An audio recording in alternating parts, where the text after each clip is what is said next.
This is how you speak like a billionaire CEO.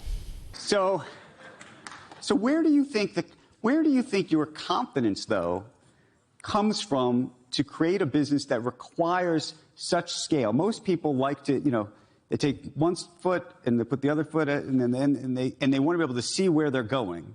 And I would argue, in the case of Amazon, in the case of space, you can't see where. I mean, maybe you can see where you're going, but a lot of people actually struggle to see it.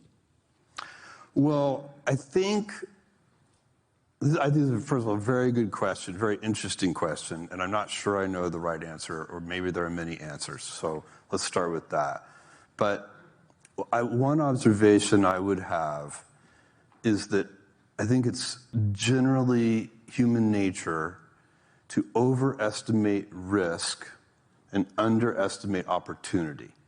And so I think entrepreneurs in general, would be well advised to try and bias against that piece of human nature.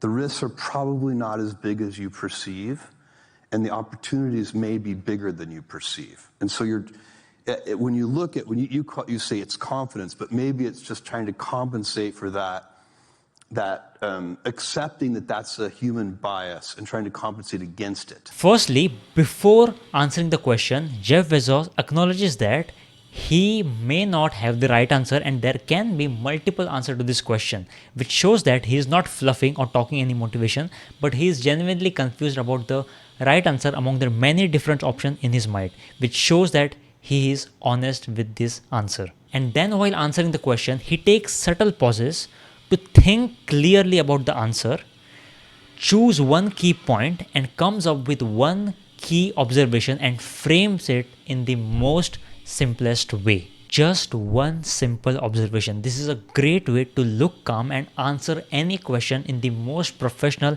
and the right way. You take time to think about the right answers among the many different options in your mind. Then you come up with just one key point and not random stuff in disorder. You only talk about what you believe in and help people remember what you say by taking subtle pauses. And also you can see he's taking subtle microsecond pauses, which shows that he's extremely relaxed, calm and thoughtful while speaking.